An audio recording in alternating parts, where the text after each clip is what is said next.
Assalamualaikum warahmatullahi wabarakatuh. Teman-teman, sebelum kita belajar jangan lupa like seperti ini. Dan jangan lupa subscribe. Oke? Selamat belajar.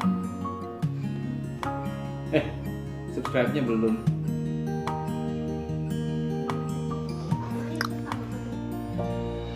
Selamat belajar.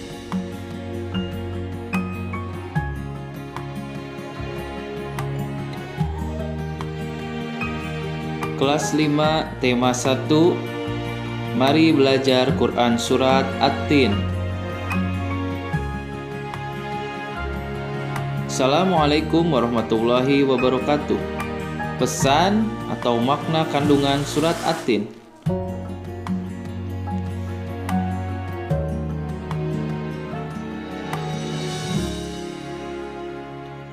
Mengapa dinamakan surat At-Tin? Surat ini dinamakan At-Tin diambil dari kata At-Tin yang terdapat pada ayat pertama yang artinya buah tin. Surat At-Tin adalah surat ke-95 dalam Al-Quran yang berjumlah 8 ayat dan termasuk golongan surat yang diturunkan di Mekah atau disebut juga surat Makkiyah. Tin adalah buah yang enak dan lembut, serta cepat dicerna. Ia menjadi obat yang banyak manfaatnya, memperhalus fisik, mengencerkan dahak, membersihkan ginjal, menghancurkan batu pada saluran air seni, menggemukkan badan, dan dapat melonggarkan rongga hati dan limpa.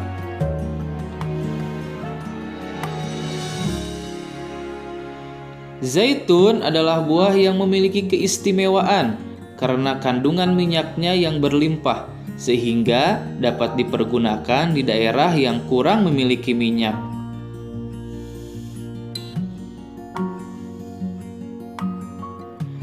Gunung Sinai terletak di semenanjung Sinai, lintasan antara tanah Mesir ke Israel, Arab, dan Mesopotamia. Gunung setinggi 2,285 meter ini juga dikenal dengan nama Jabal Musa atau Gunung Nabi Musa karena di tempat ini Nabi Musa menerima wahyu pertama dan diangkat menjadi rasul. Pada malam Mi'raj, Rasulullah SAW berhenti sebentar di tempat ini dan melaksanakan sholat sebagai penghormatan beliau pada kesucian tempat tersebut. Kota yang aman adalah kota Mekah. Kota ini disebut dengan kota yang aman karena siapapun yang memasukinya akan terjaga keamanan dan keselamatannya. Kota Mekah juga disebut sebagai Ummul Qura dan tanah yang aman. Kota ini banyak menyimpan sejarah sejak zaman Nabi Ibrahim alaihi salam.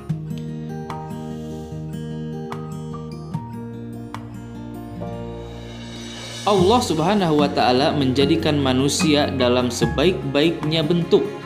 Proses kejadian manusia tidak sama dengan kejadian makhluk-makhluk lainnya.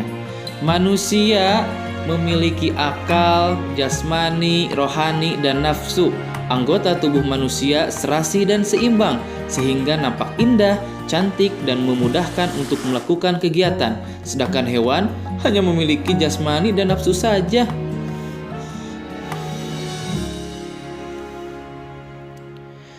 Manusia harus mampu menjaga keseimbangan yang dimilikinya agar supaya menjadi mulia. Apabila manusia mengutamakan nafsunya, maka ia turun derajatnya seperti hewan. Selain rohani, manusia dibekali dengan akal pikir agar supaya dapat membedakan yang baik dan yang buruk.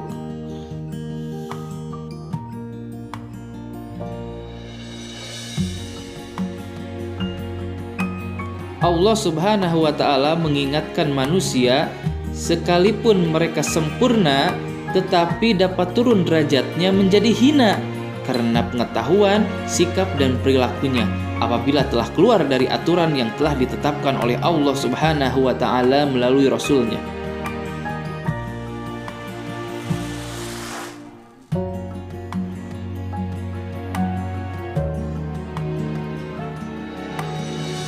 Contoh kelebihan manusia dari makhluk lainnya adalah yang pertama, manusia bertutur kata lembut dan santun kepada orang tua, guru, teman, dan tetangga. Kedua, menutupi aurat, memiliki model dan warna yang serasi dan disenangi.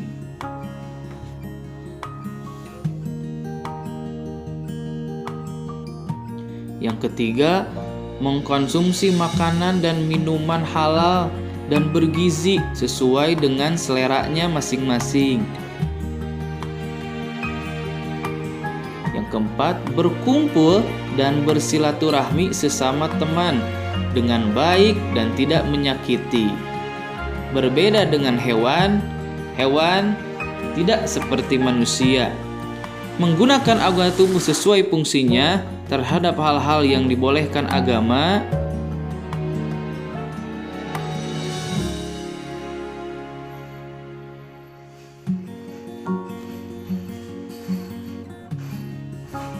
Orang-orang yang tidak pernah hina adalah mereka yang beriman dan melaksanakan amal soleh.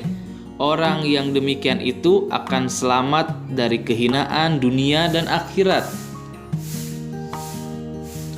Contoh orang yang beriman dan beramal soleh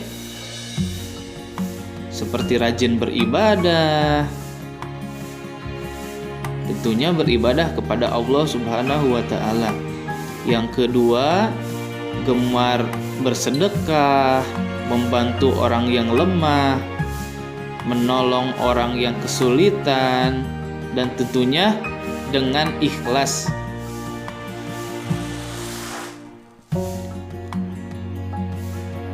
Pada hari kiamat nanti ada hari pembalasan terhadap perbuatan manusia yang baik dan buruk. Manusia seharusnya tidak meragukan adanya hari pembalasan, karena Allah Subhanahu wa Ta'ala sudah menunjukkan bukti-buktinya. Allah Subhanahu wa Ta'ala memberikan akal kepada manusia untuk berpikir terhadap ciptaannya dan hati untuk merasakan iman. Pertanyaan Allah Subhanahu wa Ta'ala itu untuk mengingatkan adanya hari kiamat agar manusia tidak lupa dan lalai.